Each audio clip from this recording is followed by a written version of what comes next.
ኢቢኤስ ነው ጠያቂው። ይቅርታ ከግንባሩ በታች ሁለት አይን ያለው ሰው ቢመጣ የመጀመሪያ ድርጊት ምን ይሆናል? መደንገጥ። ትደረግታለህ? አዎ ጤነኛ ነው ብዬ አላስብም። እኔ ጋር ብላ ታስብ። አዎ ከግንባሩ በታች እንዴት? ሁለት አይን ያለው ሰው ቢመጣ መጀመሪያ ምን ታደርጋለህ? ያው እገረማለሁ፣ አየዋለሁ። ትገረማለህ? አይ ቲክቶክ ላይ ምን ላይ እንደምን አደራችሁ ብላችሁ ስትሉ እናት አፈርት ብላ የሚሉት እንደነዚህ አይነት ሰዎች ናቸው። እንደነዚህ አይነት ሰዎች ናቸው።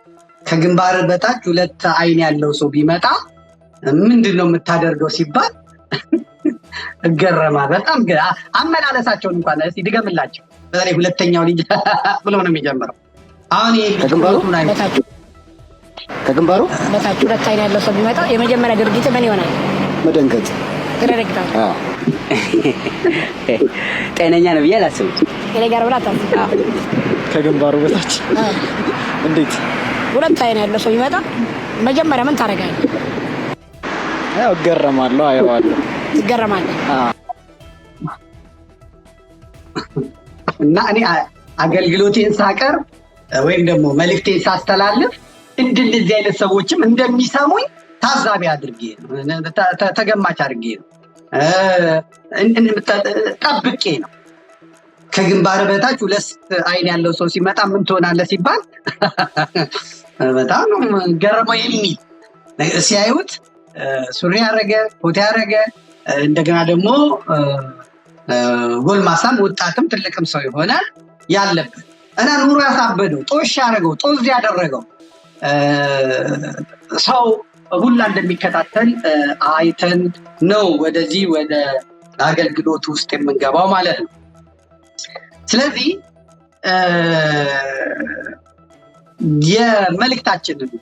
መልእክታችንን ስናቀርብ መልእክቱን የምትሰሙ አካላት ዘላለም ደጋግሜ እነግራቸዋለሁ፣ ግለሰባዊ ጠብ የለም፣ ግለሰባዊ ነገር የለም፣ ምንም አይነት ግንኙነት የለም። ሀሳብ ነው የምናቀርበው፣ ሀሳቡን እንሸጣለን። ያንን ሀሳብ መግዛት አለመግዛት የአድማጩ ፋንታ ነው ማለት ነው። እንግዲህ በኢትዮጵያ ፖለቲካ ውስጥ አጀንዳው በጣም ብዙ ነው። ኢትዮጵያ ሰፊ ሀገር ናት። ኢትዮጵያ ትልቅ ሀገር ናት። በኢትዮጵያ ላይ ደግሞ ፍላጎታቸው እንደዚሁ እንደ ሰማይ ከዋክብት እንደ ምድር አሸዋ የበዙ ኃይሎች አሉ ከኢትዮጵያውያን ውጭ።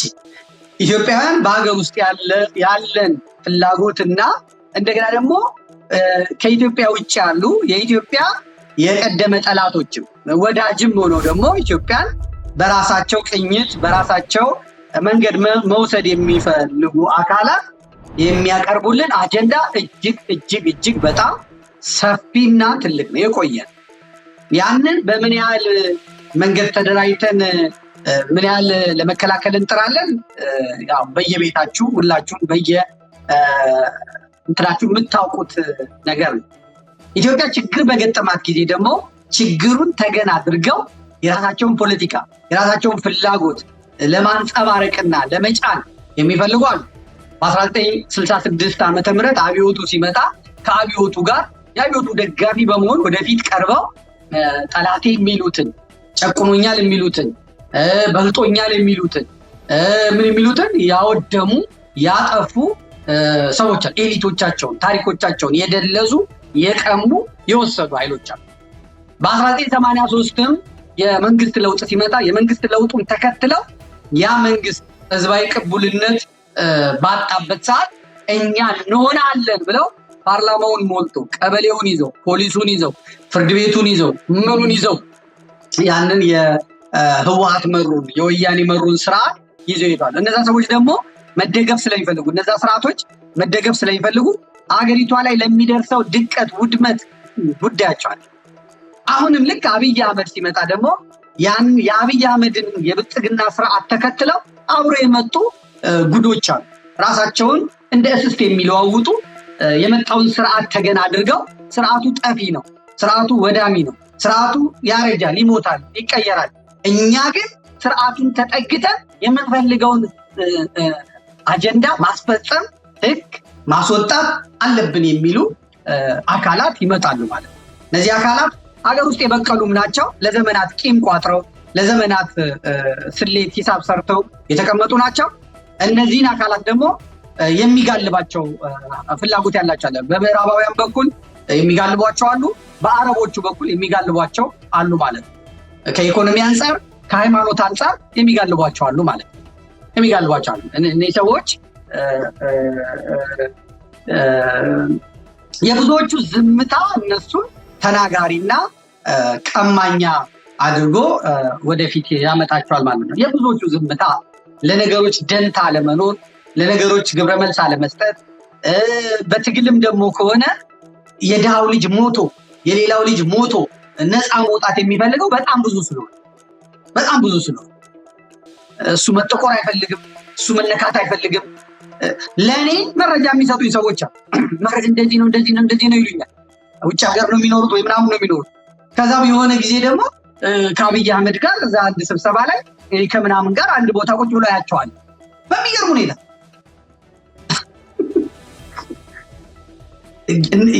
እነሱ ችግር የለባቸው እንደፈለጉ ሆነው ይኖራሉ። በጣም ራስ ወዳዶች፣ ሌላው እንዲናገር፣ ሌላው እንዲሞት፣ ሌላው እንዲገደል፣ ሌላው እንዲያለቅስ፣ እነሱ ግን እንዲሰሩ ይፈልጋሉ። አሁን ነው መበልጸግ የሚሉ አሉ። አሁን ነው መመንጠቅ የሚሉ አሉ። አሁን ነው ቢዝነስ መስራት የሚሉ አሉ። አገር እንዲህ አይነት አዘቅት ውስጥ ገብታል ያለ ችግር አለ እንኳን እየተባለ ሂሳብ የሚያወጡ አሉ። የሬሳ ሳጥን ለመሸጥ ቢዝነስ የሚከፍቱ አሉ። አሁን ነው ቀነሰ የሚሉ አሉ። በቃ ደግሞ ቢዝነሱን ከከፈቱት በኋላ ቀነሰ፣ ቶሎ በሉ እንጂ ግደሉ እንጂ ወይ ቫይረሱ ይምጣ እንጂ የሚሉ አሉ። እነሱ የሚያዩት የሬሳ ሳጥን መሸጣቸውን ብቻ ነው ማለት መሸጣቸውን ብቻ ነው። ስለዚህ ከነዚህ ጋር ሁሉ ነው መጋፈጡ ያለው ማለት ነው። አጀንዳው በጣም ብዙ ነው። እነዚህን አጀንዳዎች ግን እየመረጥን አሁን ደስ የሚለው ማህበረሰቡ የሆነ ነገር ሲመጣ የሆነ ነገር ይመልሳል፣ የሆነ ነገር ሲመጣ የሆነ ነገር ይመልሳል፣ የሆነ ነገር ሲመጣ የሆነ ነገር ይመልሳል። በፊት በሚሰሩ አጀንዳዎች የመፍሰስ አብሮ የመንጎድ ኧረ ተመለሱ እንዲህ ነው ለማለት መለፍለፍ ነበረብን፣ መጮህ ነበረብን፣ ውቁ ማለት ነበረብን፣ ለማስረዳት መጮህ ነበረብን። ከዚህ አንግል እዩት ለማለት። አሁን ግን ሰውን ማየት ትችላላችሁ። አብይ አህመድ ጠቅላይ ሚኒስትሩ በሚፖስትባቸው ፖስቶች ስር፣ እነለገሰ ቱሉ በሚፖስቱት ስር፣ የአማራ ማስ ሚዲያ በሚፖስተው ስር፣ እነ ኢቲቪ ነፋና በሚፖስቱት ስር፣ ሌሎችም በሚፖስቱት በሚለጥፉት ልጥፍ ስር በማህበራዊ ሚዲያ በሶሻል ሚዲያ ማየት ትችላላችሁ። ሰው ምን ያህል እንደመረረው፣ ሰው ምን ያህል እንዳንገሸገሸው ማየት ትችላላችሁ። ማየት በጣም ጥሩ ነው። አሁን ማህበረሰቡ የፍርሃት ቆፈኑን ምኑን የሚለቀው መቼ ነው ያለ እንደሆነ መከራው ሲደርስበት፣ መከራው ሲበዛበትም። ሌላው እኔ ክፍለ ሀገር አልሄድ የሚሄደው ከመገናኛ ከስራዬ ቦታ ፒያሳ ነው፣ ከመገናኛ ቦሌ ነው፣ ከመገናኛ ምናምን ነው ብሎ የተቀመጠ አለ። የሚጎዳው ከአዲስ አበባ አምቦ የሚሄደው ነው፣ ከአዲስ አበባ ወደ ሞጆ የሚሄደው ነው፣ ከአዲስ አበባ ወደ ሰበታ የሚሄደው ነው፣ ከአዲስ አበባ ወደ ደብረ ብርሃን የሚሄደው ነው፣ ከአዲስ አበባ ወደ ሰላሌ የሚሄደው ነው። እኔ ምን ወደዛ የሚወስደኝ ነገር የለም። ስለዚህ አይልም። መከራው እሱ ቤት የሚመጣ አይመስለው። ስለዚህ መከራው ደግሞ ይመጣል። አሁን መንግስት ብር አጥቷል። ለትራፊክ ፖሊሶቹ ምን ብሏቸዋል? በቃ ቅጣ 3000 4000 ብር አናቱን አንድ ደውሎ ይሄ መሀል ያለው። ምክንያቱም አሁን ያለው መንግስት የመከሩት መካሪዎቹ እረፍት እንዳትሰጠው ቀጥቅጠው በቃ ማሰቢያውን አሳጣው። ቤት ኪራይ ሲል፣ ቀረጥ ሲል፣ ግብር ሲል፣ ምን ሲል ናላውን አዙረው በቃ ይሄ ህዝብ የሚፈልገው ዱላ ነው። ያለ ዱላ አይቀናም፣ ያለ ዱላ አይስተካከልም በለው ስላሉት የመካሪዎቹን ስም ሰጥቶ ነው። አሁን ወስዶ ትራፊኩ በሙሉ አሰልፎ ነው የሚቀጥ። አሰልፎ 2000 3000 4000 ኮሚሽን አላቸው አሉ ትራፊኮቹ። ከሚቀጡት ቅጣት ኮሚሽን አላቸው። እንትን ከምትወስዱ ጉቦ ከምትወስዱ ምን ከምትወስዱ ኮሚሽን እኔ ሊያዝላችሁ ብሏቸዋል መንግስት ማለት አለቅ። አሁን ይሄ መክፈል እንግዲህ የሚመራው ሰው ምን ያደርጋል? እንደዚህ ሰውዬ ከትራፊክ ፖሊሱ ጋር አፈር ከደቼ ይበላላል ማለት ነው። ቆብ አድርጓል፣ መለዩ አድርጓል የሚባል ነገር የለም። ቅጣቱ ሲመረውና ሳላጠፋ ለምን ሲል መሀል ሜዳ ላይ ያዝ ግጠም ይላል ማለት ነው። በቦክስ አንደኛው ቆሞ ይቀርጻል፣ አንደኛው አፈር ከደቸ። ይሄ የሚመጣው መቼ ነው ያላችሁ እንደሆነ ሰክሮ አይደለም ሰው ጥጋበኛው ነው አይደለም ሰውዬ ካልመረረው አይሆንም። ካልመረረው ሲመረው አናቱ ላይ ሲወጣ ነው ከዚህ በላይ ምን ይመጣል ብሎ ሲያስብ አለቅ። ኖርኩ አልኖርኩ፣ ቆምኩ አልቆምኩ፣ ቆየሁ አልቆየሁ ምን አመጣለሁ ብሎ ሲመጣ ይመጣል። አያችሁ፣ ሁሉም ቤት ጉንፋን ሲገባ አብሮ እኩል መድኃኒት ይፈልጋል። ሁሉም ቤት ወረርሽኝ ሲገባ አብሮ እኩል መድኃኒት ይፈልጋል፣ መፍትሄ ይፈልጋል። ከንጽህና ጉድለት ከሆነ አካባቢ ቆሽሾ ከሆነ በጋራ ወጥቶ ይሄንን እናጽዳው እናቃጥልና አካባቢያችን ጽዱ እናድርግ ይላል ምናምን ይላል። ነገር ለአንድ ሰው ቤት ብቻ ከሆነች ያለችው ያቺ ነገር የተወሰነ ግሩፕ ላይ ከሆነ ያለው አገባኝ ብሎ ዳር ይቀመጣል። ወረርሽኝ ከሆነ ይመጣለታል፣ ምንም ከሆነ ይመጣለታል። አለቀ። እሳትም ከሩቅ ሲነሳ እታች መንደር ያሉ ሰዎች ከዛ ቆሞ ካሜራ ከማንሳት አረ ይሄ ነገር ብለው ሄደው እሳቱን አብረው ማጥፋት ነው እንጂ እሳቱን አብሮ ማጥፋት፣ ውሃ ካለ ውሃ፣ ጀሪካን ካለ ጀሪካን፣ እሳት አደጋ ካለ እሳት አደጋውን መደወል፣ አፈሩ ቅጠሉን ይዞ እንደ ራስ ቤት። የእሱ ቤት 1 ኪሎ ሜትር ላይ ሊሆን ይችላል፣ ምን ላይ ሊሆን ይችላል። ነገር ግን የመጀመሪያው ቤት ላይ ያለውን እሳት ተረባርቦ ሰው ካላጠፋው ያ እሳት ይዛመታል። ቀጥሎ ያለውን ቤት ደግሞ አንዳንዱ ቤት በጣም አቀጣጣይ ነገር አለ። አንዳንድ ቤት ብሶት አለ፣ ነዳጅ አለ፣ ቤንዚን አለ፣ ጋዝ አለ። የአንዳንዱ ቤት ዝም ብሎ እርጥብ ነገር ነው፣ ጊዜ ሊወስድ ይችላል። የአንዳንዱ ቤት ደረቅ ነገር ነው ያለ። አንዳንዱ ቤት ቤንዚን አለ፣ ጋዝ አለ። አንዳንድ ቤት አረቄ አለ። አንዳንድ ቤት ያ ደግሞ አንዴ ሲቃጠል አንድ ቤት ብቻ ያመጣዋል። ጋዛ ንፋስ ደግሞ አለ፣ የሚያግለበልብ እሳት ሲያገኝ የሚያሟሙቃል። ቤት መከራ ሲደርስ ምንድን ነው ስለ ብዙዎች የምነግረው ቤት እኔ በዚህ የማህበራዊ ሚዲያ ህይወቴ ያየሁት ይሄን ለምሳሌ ኦሮሞ ሆነው ስርዓቱ ልክ እንደጠቀማቸው ምንም ሳይጠቅማቸው ምንም ሳያደርግላቸው ኦሮሞ በመሆናቸው ብቻ አስቀድሞ ትግሬዎቹ ያሳዩት የነበረው ኮንፊደንስ የሚያሳዩ ሴቶች አቅ ነበርን። በጣም የተከበሩ የሚባሉ ቤተክርስቲያን በጣም የተከበሩ ይባሉ የነበሩ ምንም ኦሮሞ መሆናቸው አማራ መሆናቸው ዘር የሚባል አይታወቅባቸው የነበሩ ሰዎች አሁን ቅድመ አያቴ ቶሎሳ ነው ኩምሳ ነው ብለው የቅድመ አያታቸው ይዘው ሄፕ ያሉ ሰዎች ነበር። ምንም ሳያደርግላቸው ከስርዓቱ የተጠቀሙ አሉ። ከስርዓቱ ሳይጠቀሙ ስርዓቱ የኦሮሞ ነው ብቻ ብሎ በማሰብ ሄፕ ያሉ ሰዎች ነበር። አሁን ደም እንባ የሚያለቅሱ አውቃለሁ። ደም እንባ አገር ቤት ማተሚያ ቤት ያላቸው ሰው ከኔ በላይ ኦሮሞ የለም ብለው መከራ ያበሉ የነበሩ ሰው ኩንታል የሚያክሉ ኩንታል 200 ኩንታል የሚያክሉ የነበሩ ሰው እራሱ ኦሮሞዎቹ ሸኔዎቹ በዚህ አምጣ ሲሏቸው ምናቸው በዚህ አምጣ ሲላቸው በዚህ አምጣ ሲላቸው ውልቅ ብለው ለምን አልሄድም ብለው እሳቸውም ሙጭጭ ብለው ስቴኪን ያክለው እኔ እዚህ ከምሞት እንዳረጋቸው አድርጉት ብለው ተነስተው አሜሪካ ሄዱ ሰው ኦሮሞ ናቸው። አድን የማይነካ ይመስላችኋል? ትግሬዎቹ በወደቁበት እንደሚወድቁ አያውቁም። ትግሬዎቹ በራቁበት የስልጣን እንደሚርቁ አያውቁም። በኦሮሞነቱ ብቻ አብይ ኦሮሞ ስለሆነ ነው የሚጠላው፣ አብይ እንደዚህ ስለሆነ ነው የሚጠላው፣ ስለሚሞተው ሰው ግድ የላቸውም፣ ስለሚፈናቀለው ሰው ግድ የላቸውም። የተለየ ጥቅም የሚያገኙ ይመስላችኋል? ይመጣላችኋል። በየራሳቸው ይመጣላችኋል። ለማልቀስ እንኳን እንዳይመች ሆኖ ማለት እዚህ ባለውበት ሀገር ሲያወሩ ሰምቻለሁ። ከዚህ በፊትም ነግራችኋለሁ። ቢያንስ ሲጠራረሩ በዚህ ሀገር የግብፅን ባንዲራ አድርገው ልብስ አድርገው በቃ ከኛ በላይ ኦሮሞ የለም ብለው የነበሩ ሰዎች ናዝሬት አዳማ በተነሳው ግርግር የሚወዱት የሚያምር ጎበዝ ቆንጆ ልጃቸው በር ላይ ጨቅጭቀው ገደሉት። ገዳዮቹም ሲያዩት ይሄ ነፍጠኛ ይመስላል ብለው ነው፣ ይሄ አማራ ይመስላል ነፍጠኛ ይመስላል ብለው በግምት ነው። ወይም እንደዚህ አድርገው ቀምሰውት ወይም ደግሞ እንደዚህ አድርገው አሽተው በቃ ይሄ አማራ ይመስላል ብለው ምንም የማያውቅ 16 እና 18 ዓመት ልጅ ቅጥቅጥ አድርገው መግደል አይደለም። ገዳዮቹ ታውቀዋል። ናዝሬት የመጡ ከሌላ ቦታ መጥተው የናዝሬትን አማራ የናዝሬት ነፍጠኛ የተባለውን እንዲያስጨንቁ መንግስቱ፣ ስርዓቱ፣ አገዛዙ አምጥቶ ያሰፈራቸው ጋንግስተሮች ናቸው። ጋንግስተሮች ማለት ይህንን ዲሞግራፊውን ለመቀየር ያመጣቸው ሰዎች ናቸው። ከዚያ ገዳዮቹ ታይተዋል፣ ገዳዮቹ ታውቀዋል። ከዛ ሄደው ሲሉ ምንድነው ያላቸው ስርዓቱ ደግሞ ኧረ ጸጥ በሉ በቃ እንዲህ ሆኗል።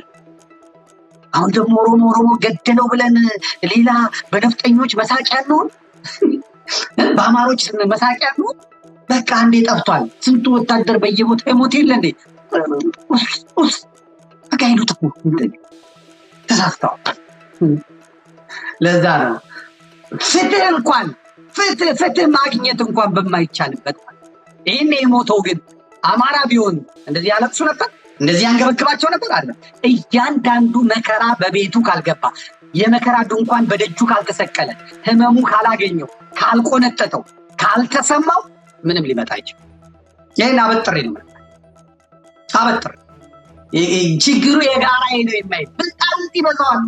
አሁን በኢትዮጵያ በማየው ሁኔታ በጣም ብልጣብልጥ ይበዛዋል፣ አራዳ ይበዛዋል። ደግሞ የጅል አራዳ ነው ይሄ ሰገጥ የሚሉት 100 ኪሎ ፋራ ማለት በጣም እርጥብ። በፋኖ ትግልም ውስጥ እያየሁት የማየው ይሄን ስማርት የሆኑ አሉ። በቃ እነሱ አሁን በቃ የሆነው ሞቶ እነሱ ተደራድረው ከዛ ገብተው ከዛ ስልጣን ይዘው ከዛ ምናምን ቀዳማዊት እመቤት ሚስታቸውን ከአሜሪካ ሚስታቸውን ልጃቸውን ከአሜሪካ አምጥተው እንደ አብይ አህመድ ሊጎሩ ማለት ነው። እኔ በመከራ በረሃ ገብቼ ጫካ ገብቼ ባለቤቴን አሜሪካ ልኬ ምናምን የሚለዋል ሊሉ ነው እንግዲህ እንደ አብይ አህመድ ሊተረኩ ማለት በጣም ብልጣብልጦች በሁለት እግር አለኝ ብለው ሁለት ዛፍ የሚወጡ ሰዎች በጣም በየትኛውም ቦታ ላይ እንዲህ አይነት ነገሮች አሉ። አሁን ግን ብዙ እየተስተካከለ ነው። ነዳጅ የጨመረው ሁሉም ላይ ነው። ነዳጅ የጨመረው ሁሉም ላይ ነው።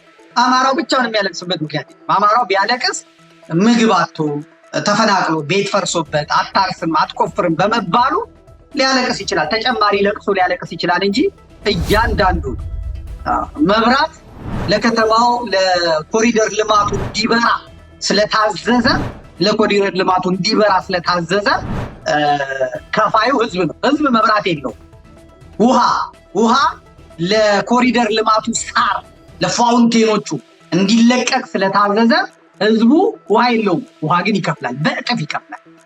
እነሱ ያን በማሳየት ቁማር ይሰራሉ። ህዝብ ደግሞ ያንን እያየ ይከፍላል ማለት ይሄ ዋጋውን እየከፈለ ዋጋውንም እያገኘ ይሄዳል ማለት ነው። እና ይሄን ስትናገረው በኢየሱስ ስም እንዴት እንደዚህ ትላለህ? ሀገራችን አድጋለች ይላል። መብራትን በተመለከተ የምኖርበት ሀገር ጀርመን ከ6 ሰዓት በኋላ ይሁን ከምናምን የሆነ እኩለ ሌሊት በኋላ የሚጠፉ የጎዳና መብራቶች አሉ። ኃይል ይቆጠባል። ኃይል አይባክን፣ ኃይል እንዲባክን አይደረግ። በኒውክለር መብራት የሚያመነጩ ሀገራት ችግር የለባቸው። ነገር ግን ስንት ጣጣ ያለበት ሀገር ላይ ያሉ ሰዎች እስከ እኩለ ሌሊት አሁንማ ቀን 10 ሰዓት ሁላ መብራት እየበራ እየተቀረጸ እየታየ አድገና ያ ብቻ ስለሚታይ ሰው ደግሞ ከጀርባ ያለው ነገር ይታይ አይፈልግም። ንጽህና የሚጠላ የለም፣ ልማት የሚጠላ የለም፣ ምን የሚጠላ የለም። ግን የሚቀድመው የቱ ነው የሚቀድመው? እኩልስ ማስኬድ አይቻልም? ይቻላል። እኩል ማስኬዳቸው ይቻላል። ይሄንን ደግሞ ምሁራኑ ተመካክረው ተደማምጠው ቢያደርጉት ይሻላል። አሁን የምናየው ነገር ግን እብሪቱም ከወያኔም የባሰ እብሪት ነው። ከወያኔ የባሰ እብሪት፣ ጥጋብ። ለምሳሌ አሁን የጤና ባለሙያዎቹ ራበን ነው ያሉት። ራበን የሚከፈለን 7,000 ብር ነው፣ የሚከፈለን 9,000 ብር ነው። እኛ 24 ሰዓት ነው የምንሰራው። ትላንት ማታ የገባን 3 ቀን ልንቆይ እንችላለን፣ 4 ቀን ልንቆይ እንችላለን። ልጆቻችንን ማስተማር አልቻልንም፣ ትዳር መያዝ አልቻልንም፣ ዘር መተካት አልቻልንም፣ ምንም ማድረግ አልቻልንም። የታወቀ ነው። ስለዚህ ለጤና ባለሙያዎች የተለየ ትኩረት ሊሰጠን ይገባል ብለው 2 ወር 3 ወር 3 ዓመት 4 ዓመት ለምነው ሲያቅታቸው ግማሹ ወደ ፀጉር ስራ ሄደ፣ ግማሹ ወደ ምን ሄደ፣ ግማሹ ወደ ምን ሄደ። ጥራበል ላለሰው የሚሰጠው ምላሽ ምንድነው? አንድ ጊዜ ሆድ ውስጥ ታረስታችኋል፣ አንድ ጊዜ የሕክምና ተረስታችኋል፣ አንድ ጊዜ የሬሳ ምናምን ወግታችኋል። የሕክምና ስህተት ሲፈጸም ቤትም ሀገር ይፈጸማል፣ በአውሮፓም በአሜሪካም በአፍሪካም ቤትም ይፈጸማል። ያን እያነሱ እንደዚህ አድርጋችኋል፣ እንደዚህ ፈጥራችኋል፣ እንደዚህ አድርጋችኋል። ያንን እንደመስማት ይሄ ስርዓቴን ሊንዱብኝ ነው፣ ስርዓተ መንግስቴን ሊያንቀጠቅጡብኝ ነው፣ ጥቅም የማገኝበትን የኔ የምለውን አገዛዝ የሚያንቀጠቅጥብኝ ነገር ነው ብሎ ተራው ህዝብ አክቲቪስቱ ሁላ ሳይቀር ይወርድባቸዋል ማለት። አገዛዙ ደግሞ ባለስልጣን እኮ ይመጣል። ኦሮሞ ነው፣ የኦሮሞ ነው፣ የጤና ሚኒስቴር ምናምን ዴታ ነው እና የሚናገረው በዛ በእንትኑ ነው። በፊት ጊዜ ማናቸው ይመጡ? ትግሬዎቹ ናቸው ይመጡ። አብርሃ ተከስተ ነበር የሚመጡ። አሁን ደግሞ ቶልቻ፣ ቶሎሳ፣ ኢብሳ፣ ጋዲሳ ሆኖ ይመጣል ማለት። ከዛስ መጡ እንዲህ ይናገራል። እንስማ። ግን ውስን ያልገቡ አሉ። ስለዚህ በቀጣይነት የምንወስደው ህጋዊና አስተዳደራዊ እርምጃ አንደኛ በአስቸኳይ መምጣት አለባቸው። ካልመጡ ግን ያው የፕሮፌሽናል ላይሰንስ አለ፣ ላይሰንሳቸውን ይዞ መቀጠል እንደሚከብድ በዚሁ መናገር ፈልጋለሁ። የሙያ ፍቃድ ማለት ነው። ከዛም ባሻገርም ትምህርት ላይ ያሉ አለው። ስለዚህ በሬዚደንትም ሊሆኑ ይችላል፣ የሜዲካል ኢንተርኖችም ሊሆኑ ይችላል። በትምህርት ገበታቸው ለመቀጠልም ከባድ ነው የሚሆነው ማለት ነው። ትምህርት ማቋረጥም ሊመጣ ስለሚችል በእርግጠኝነት ጤና ሙያተኞቻችን ይሄንን ጥሪ ተቀብለው እንደሚመጡ እርግጠኛ ነን። ካልመጡ ግን እነዚህ ህጋዊና አስተዳደራዊ እርምጃዎች ጤና ባለሙያ ሆነው መቀጠል እስከማይችሉ ድረስ መንግስት እንደሚወስድ በዚሁ ማሳሰብና መናገር። እንግዲህ መንግስት ወክሎ ነው የሚናገረው። ሐኪም ማለት በጤና አዳም ወይም በዳማከሴ ተክተው የምትሰራው አይደለም። የእነሱን ጥያቄ ቀርቦ አነጋግሮ አባብሎ ምን ብሎ እንደመነጋገርና ምን እናድርግ ብሎ መፍትሄ እንደመፈለግ ይሄ ልክ ከመንገድ ስራ ድርጅት ላይ ሰራተኛ አምጿልና አስወግዳለሁ እንደማለት ቀላል መስሏቸዋል። የቀን ስራን በቀን ሰራተኛ ልተካው ትችላለህ። የጉልበት ሰራተኛን በጉልበት ሰራተኛ ልተካው ትችላለህ። መምህራንንና የሕክምና ባለሙያዎችን ግን በምንም አትተካቸው። በምን አትተካቸው? የምናምን ሰራተኞችን ከውጭ ሀገር ከአረብ ሀገር ከአፍሪካ ሀገር ምናምን አምጥተህ ልታሰራ ትችላለህ። የህክምና ባለሙያዎችን ልታሰራ አትችልም። የሚመጣልህ ሐኪም $69 $89 $82 አይሰራም። በ7,000 በ8,000 አይሰራም። የኢትዮጵያ ሐኪም ደሞዙ ስንት ነው ሲባል $80 $70 ሲባል በሰዓት ነው የሚሞቱት። ውሸት ነው የሚመስለው። ካላየን አናምንም ነው። ይህንን ሁሉ ባለሙያ ይህንን ሁሉ አባረራ በቃ ሙያቸውን ነጥቃለሁ ምናቸውን ነጥቃለሁ። ሐኪሞቹ እኮ እያሉ ያሉት ሌሎቹ የስራ ሙያዎች የተሻሉ ናቸው። ለምሳሌ ፀጉር ስራ ላይ ብንሰማራ፣ ለምሳሌ ኤሌክትሮኒክ ስራ ላይ ሞባይል ጥገና ላይ ብንሰማራ፣ ለምሳሌ የሆነ ቦታ ወዛደርነት ግን ምናምን እንኳን ብንሰማራ እንችለዋለን። ሌሎች እያገኙት ነው። እኛ ስራችን ከዚህ በላይ ነው። ግን ስርዓቱ ረግጦ የሚገዛ ደርግ ስርዓት ስለሆነ የሚመልሰውን መልስ እንዲህ አይነት ስርዓቱን ማዳኑ ነው ወስዶ ኃይሉን ማሳየቱ ነው ወስዶ ጉልበቱን ማሳየቱ ነው ያመጣል ማለት ያመጣል። የእያንዳንዱን ሀገር የሕክምና ባለሙያዎች ደሞዝ ስንመለከት እንደ ደቡብ አፍሪካ ደሞዛቸው ወራዊ ደሞዛቸው $3,400 ምቱት። በብላኩ ሳይሆን በባንኩ ምቱት። ወደ 421,600 አካባቢ ይመጣል ወራዊ የአንድ የጤና ባለሙያ ደሞዝ ማለት ነው። ሞሮኮ፣ ሰሜን አፍሪካ ብንሄድ $3,300 ነው ወራዊ የጤና ባለሙያዎች ደሞዝ ማለት ነው። በኢትዮጵያ ብር በወር 409,200። ቦትስዋና 3,000። ኬንያ ጎረቤት ሀገር ናት። ሞያሌ ላይ ስትደርሱ በአንድ እግራችሁ ገባ ብላችሁ ማረጋገጥ የምትችሉት ነው። $3,000 ነው የሚከፈላቸው። 372,000 የኢትዮጵያ ብር በወር እንደማግኘት ማለት ነው። ናሚቢያ 2,700፣ ሲሸልስ 2,600፣ ሊቢያ እንኳን 2,100 ነው። ኢትዮጵያ ከታክስ በፊት ነው። ይሄ $85 ነው። ይሄ ነጭ ጋውኑን ለብሶ ፈገግ እያለ ምናምን አድርጎ የምታዩት ይሄ ጽድት ብሎ እሱም በሆንኩ የምትሉት እንትን $85 ነው። $85 ማለት ነው። እኔ አንድ ቀን ሰዓቱን አሳንሼ ለ1 ሰዓት ከምናምን ለ2 ሰዓት ከምናምን ቲክቶክ ላይ ብገባ እስከ 500 እስከ 600 አገኛለሁ። ዩሮ ነው የምነግራችሁ። እና ደግሞ ጌም ካለ ደግሞ 2 ሚሊዮን 3 ሚሊዮን 4 ሚሊዮን እስከ 10 ሚሊዮን ብር ይገኛል በአንድ ጊዜ ይገኛል። ቀን በቀን ደግሞ ወጥቼ ብናገር ቀን በቀን እንኳን ወጥቼ 2 ሰዓት 3 ሰዓት ቆይቼ ባደር በቀን $300 ባገኝ በወር ማሰብ ነው። በወር ሊመጣ የሚችለው ማለት። ስለዚህ ጉዳዩ ገንዘብ አይደለም፣ ጉዳዩ ሙያ ነው፣ ጉዳዩ የመብት ጥያቄ ነው ማለት። የሐኪም ጉዳይ ከዶክተር ከወታደር ጋር የሚነጻጸር ነው። ወታደር እንዲህ እየሞተ እንደዚህ እየቆሰለ እንደዚህ እየደማ ምናምን እሱም ለደንታው ነው ተሰጥኦ ነው። ዶክተሩም ለደንታው ነው ተሰጥኦ ነው። ወዛደሩም ለደንታው ነው ተሰጥኦ ነው። ቄሱም ሼኩም ለደንታው ነው ተሰጥኦ በዛ እንዲኖር የተደረገ። ወታደሩ ሀገሬን እጠብቃለሁ ብሎ ይሄዳል፣ ሀገሩን ይጠብቃል። ጠላት ካለ ጠላት ከሌለ ደግሞ ማዕረጉን እያሳደገ ስፖርቱን እየሰራ እየበላ እየጠጣ ይኖራል ማለት ነው። ጦርነት ሲመጣ ይሄዳል። ጦርነት ሲመጣ ወታደሩ ብቻ አይደለም፣ ደጀን ህዝብ ይመጣል፣ ሌላውም ይወጣል፣ ይዋጋል ማለት ነው። እና ማነጻጸር አይቻልም። የሐኪሙ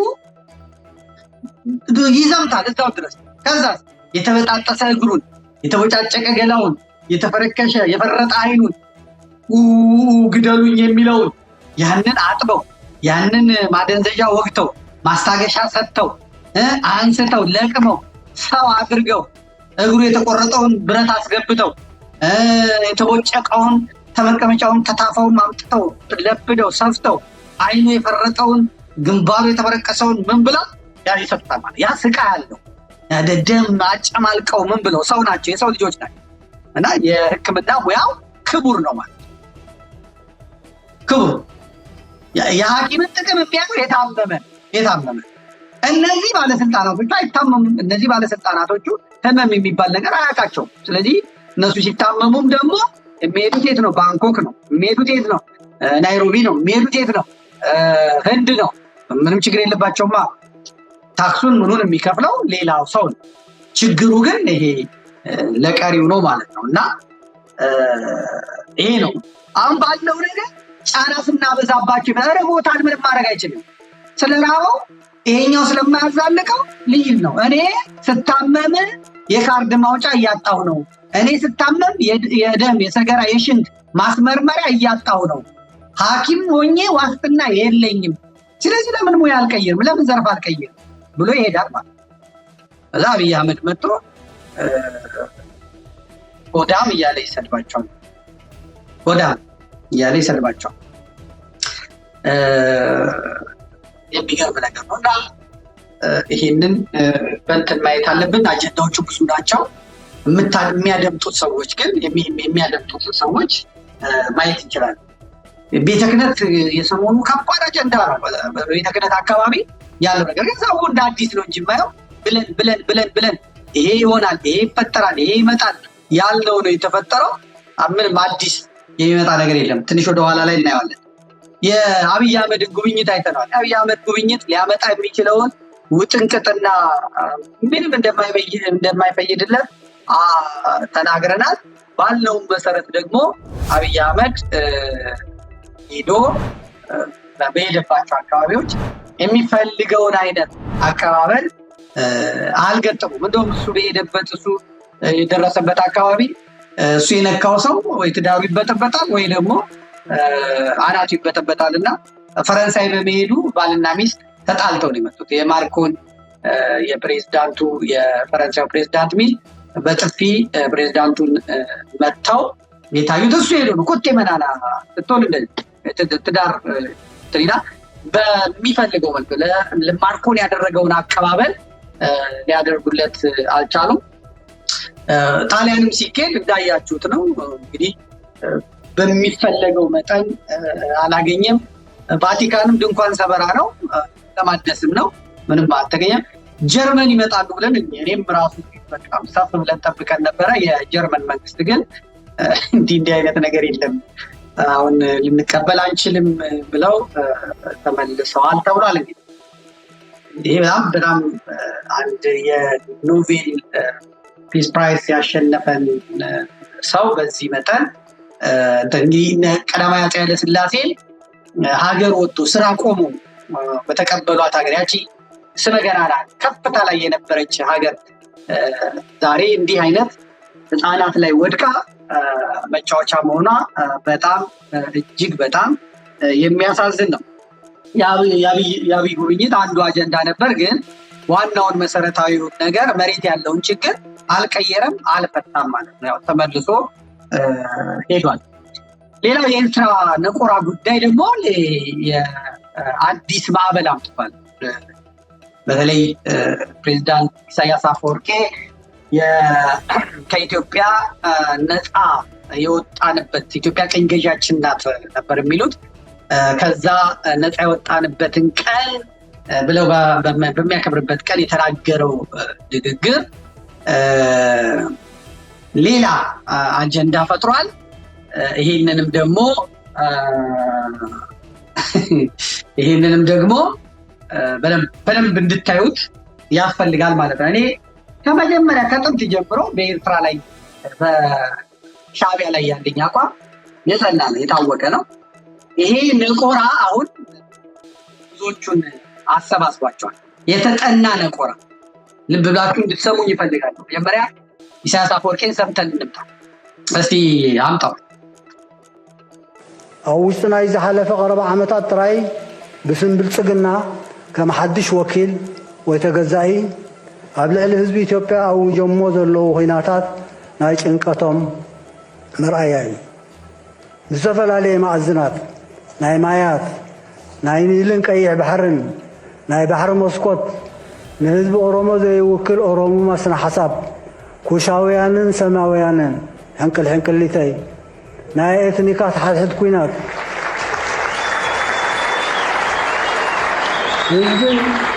ህዝብን መሬትን ዓፈር ከም መድረኽ መፃወቲ ምዝማዝ ወዘተ ትዕንደራን ምሁታቱን ኣብ መወዳእታ ህድማ ንቅድሚት ጥራይ ክበሃል ዝከኣል።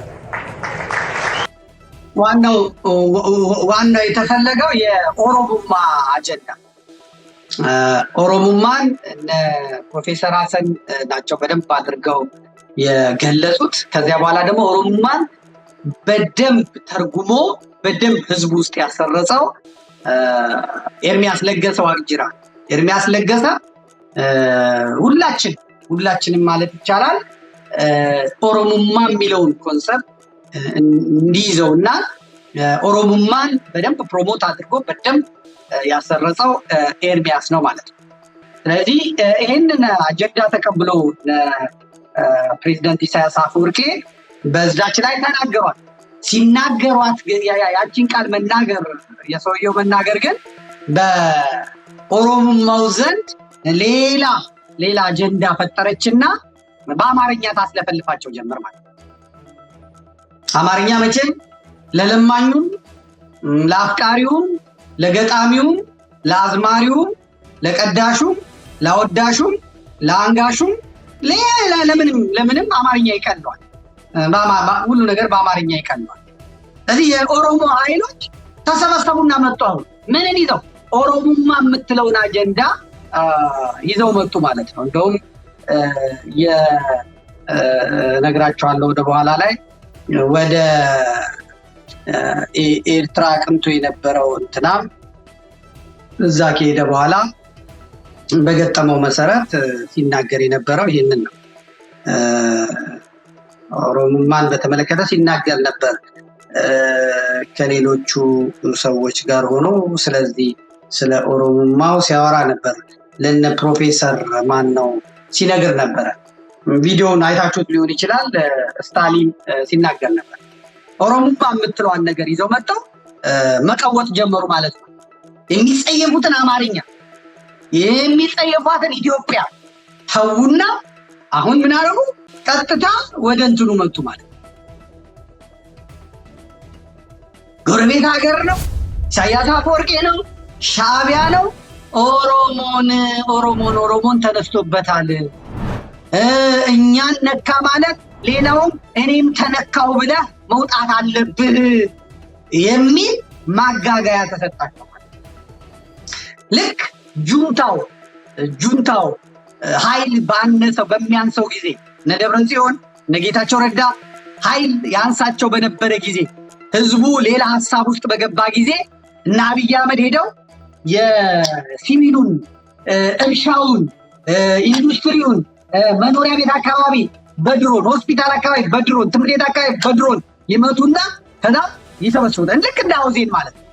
ሀውዜን ወያኔ ከደርግ ጋር ተጠቃቅሳ ከራሱ ከለገሰ አስፋው ጋር ተጠቃቅሳ ካሜራ አዘጋጅታ ሀውዜን ላይ ያ ድብደባ እንዲፈጸም አድርጋ ከዛ ያ ተቀርጾ በዓለም ከተበተነ በኋላ 15 ዓመት ሙሉ ወያኔን ገትሮ የነበረው የትግራይ ህዝብ ለቀቀው። እንዲማ ተጨፍጭፈን እንዲማ ሆነን አይሆንም ብለው ለቀቁት ማለት ነው። መልካም አዘጋጅተልኛል፣ ቆይ ትለቅልኛል። ልክ እንደዛው ወያኔም ጁንታ ብሎ አብይ አህመድ ብልጽግና እነሱ ተጠቃቅሰው የትግራይን ህዝብ፣ የአማራን ህዝብ፣ የአፋርን ህዝብ ለማድቀቅ ባወጡት የጦርነት እቅድ ላይ የሚገደለውን ገድሎ የሚያጠፉትን አጥፍተው የሚቀንሱትን ለመቀነስ ባደረጉት ነገር ላይ ሄዶ ይደበድብላቸው ነበር። ከዛ ቤቱ የተቀመጠው ሁላ እኛ ወያኔን ባንደግፋትም እኛ ህወሓትን ባንደግፋትም እያለቅን ያለነው እኛ ነን፣ ህዝብ ነው እያለቀ ያለው፣ እየሞተ ያለው ህዝብ ነው። እዚህ ቁጭ ብዬ ከምሞት ቤቴ ተቀምጬ ከምሞት እየታገልኩ ጥዬ ሞታለሁ ብሎ ወጣቱ ይገባል። ቀዝቀዝ ሲልባቸው ከተማውን ይደበድባል። ቀዝቀዝ ሲልባቸው ትምህርት ቤቱን ይደበድባል። ይሄን አብይና እንደዛ ተጠቃቅሰው ከዛ ደግሞ የትግራይ ወጣቶች በእርዳታ መኪና ላይ እርዳታ ሊያደርስ በሄደው መኪና ላይ 400 በተጎታቹ ላይ ተጭነው ሲመጡ ደግሞ ድሮኗ ትመጣና 800ንም የትግራይ ወጣቶች የዩኒቨርሲቲ መምህራን፣ ሌክቸረሮች፣ ተማሪዎች፣ ኢንጂነሮች አንድ ላይ ጨፍለቅ አመድ ከዱቄት እንዲህ ነው ያደረጉት። ተንኳሽ ነገር እየፈለጉ ለጸቡ መንስኤ ጦስ ይፈልጋሉ ማለት።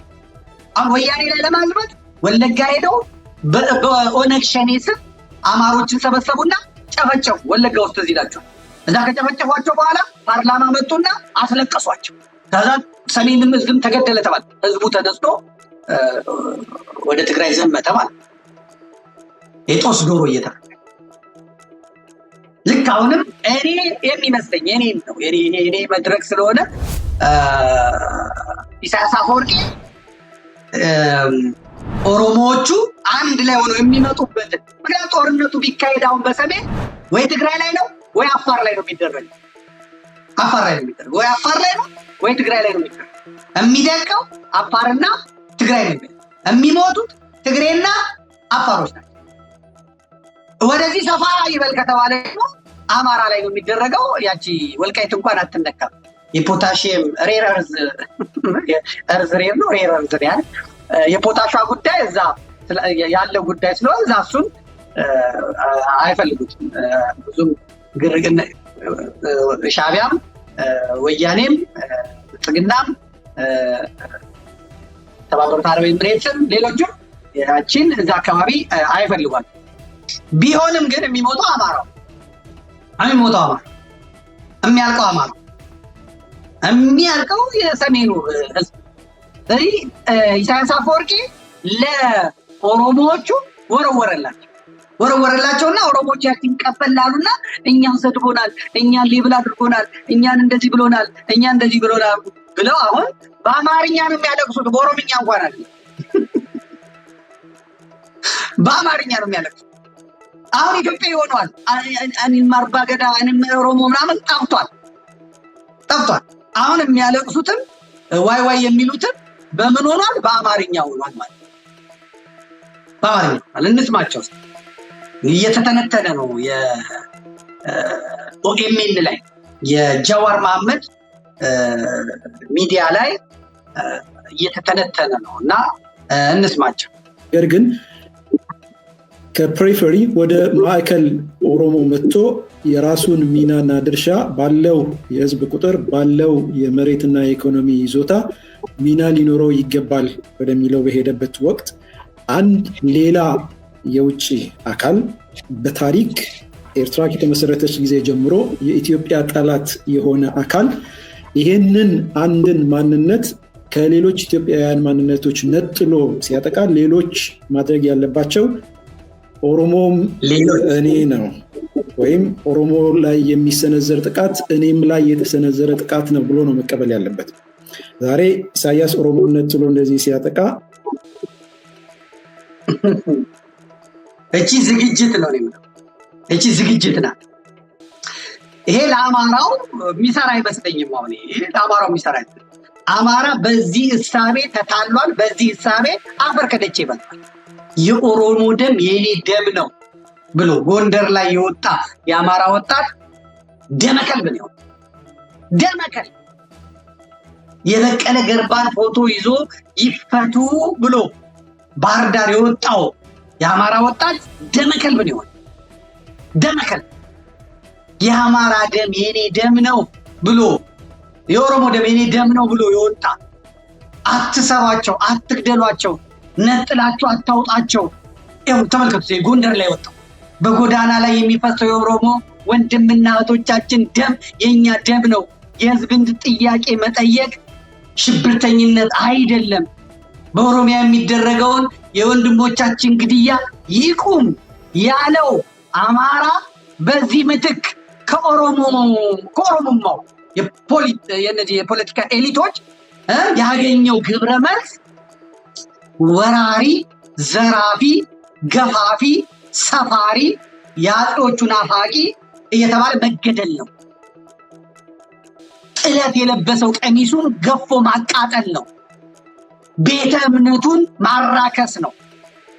አማርኛ ተናግረሃል ተብሎ ከወለጋ፣ ከጅማ፣ ከአሩሲ፣ ከባሌ፣ ከሐረር፣ ከድሬዳዋ፣ ከሻሸመኔ መፈናቀል ነው። መደብደብ፣ መገደል ነው። በክልሉ አማርኛ ነገር፣ በክልሉ ባንዲራ ይውለበለም፣ በክልሉ አማራ አይኖርም ብሎ ነፍጥ ያነሳበት አማራ ላይ ይሄ አሁን እንትን ያለው ኃይል። ስለዚህ ኦሮሞ ሲነካ ሌላው ኦሮሞማ ማንነቱ ሲነካ ሌላው ዝም ብሎ ማየት የለበትም የሚለው ነገር ዝም ብሏል። የአሰብ ጉዳይ ብዙ ሰዎች አሁን ለኢትዮጵያ ምናምን የወደብ ጉዳይ የኢትዮጵያ ምናምን ይመጣ ወደብ የሚጠላ የለም። ወደቡን የሰጡት ወያኔዎች ናቸው። በጉልበት ነው የተወሰደው።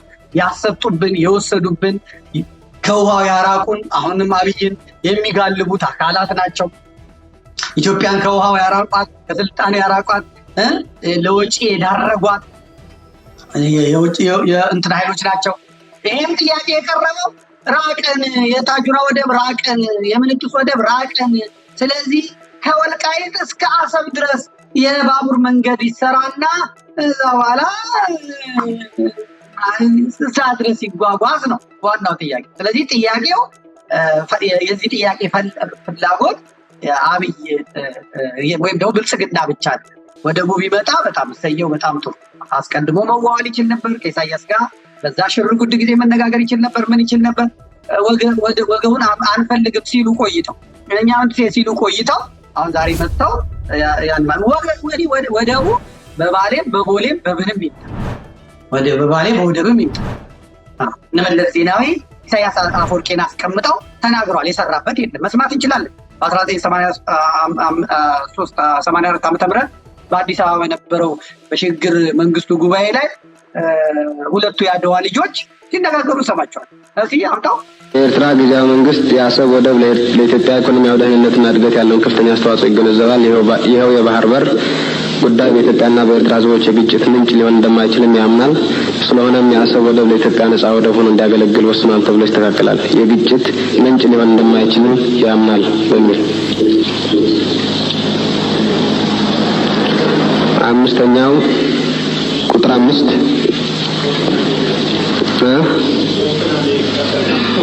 እሺ የኤርትራን ጊዜያዊ መንግስት የአሰብ ወደብ ለኢትዮጵያ ኢኮኖሚያዊ ደህንነትና እድገት ያለውን ከፍተኛ አስተዋጽኦ ይገነዘባል።